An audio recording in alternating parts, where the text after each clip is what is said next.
My name is Chris Cook. I'm the Managing Director of the Office of Communication and Marketing at Texas Tech University and Texas Tech Public Media.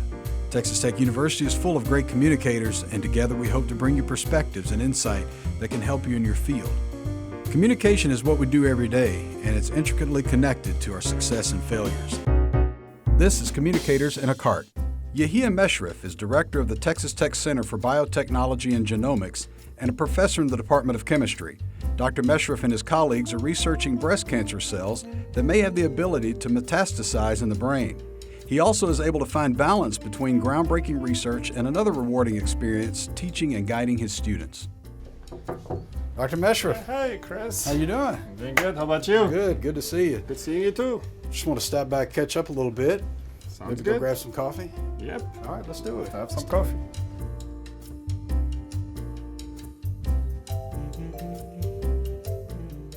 So you got here in 2010? I got recruited to Texas Tech in 2010, and August 2010, actually August 17, 2010, we drove into Lubbock. All right. Where'd you come from? Indiana University. Okay. I was a director of a center there and an assistant director of a national center. So the chemistry department were looking to boost their area of research, and they tagged me with the label of a strategic hire. Oh, that's right. Yeah. Well, I think you've done that. I think it's boosted. We've worked hard. I mean, Yeah, I absolutely. always like to think that we have contributed. Where'd you do your undergraduate? So I'm originally from Lebanon. So Okay. I did my bachelor degree at the American University of Beirut, Okay. which is Yeah. the elite university in Lebanon. So how long have you been in the States then? So I actually, it looks like August has a lot of insinuation in my life because I flew into JFK in August of 1992. Okay. So I've been in the US since then as a graduate student, and then as a postdoc and beyond until I became a faculty here at Texas Tech University.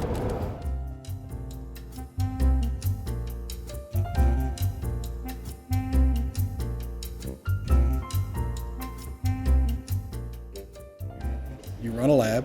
You have a staff of faculty and researchers. You teach class. You're also a father. You're also a husband. You have all these. How do you manage your time between all of those? I'm an early riser, so I spend about 12 hours between my office interacting with my students, teaching the class, and so I'm usually in by 7 a.m. or earlier, and I'm not out before 7 p.m. And it used to be 7 days a week. Now my wife made it sure it becomes a 6-day-a-week event. But it's critical that I have all of these balance, because at the end of the day, I don't want one to overshadow the other. I teach both undergraduate and graduate classes. In the spring, I teach undergraduate classes. Next semester, I'm teaching an interesting class, and I find it interesting because it touches on a lot of the research activity that's being done in my lab. And the title of this course is also interesting. It's glycobiology, how sweet are the sugars? And the idea here is, and I'm using this title specifically because the sugar I'm referring to here is not the sugar that I'm having in my coffee. It's actually the sugars that decorate the cells and decorate the proteins that are in the cells. And that is directly related to the research activity in my program here at Texas Tech. Last year, you were named the director of the Center of Biotechnology and Genomics. What does that center? So this is, it's a core facility, it's a core center that's provide research activities in the area of mass spectrometry, proteomics, and genomics for researchers at Texas Tech University.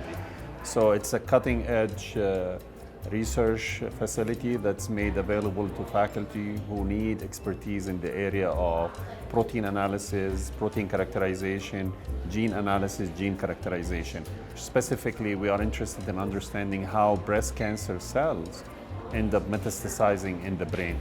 So we always refer to as breast cancer brain metastasis. We're trying to understand how breast cancer cells are capable of crossing the blood-brain barrier and then nucleation and proliferation in the brain. Well, that's such a wonderful example of university research benefiting the public, benefiting everybody. And it also speaks to your background and your expertise and how well thought of you are. That was a $1.2 million grant, and I think you've received other grants since. 2 years after that, we received a National Institute of Health grant that is allowing us to further develop methods for characterization of the sugar. So the one that we received from CPRIT is mainly focusing on understanding breast cancer brain metastasis.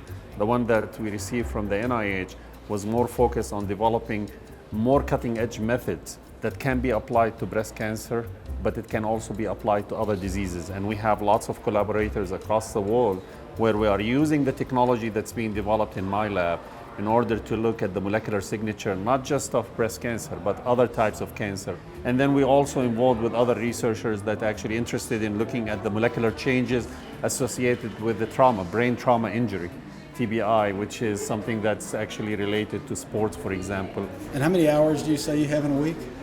Yeah, if you do the math, if 12 times 6, you need and more. if I can squeeze more, I always joke time. that I need 48 hours a day. Right. And 14 days a week. And probably more people.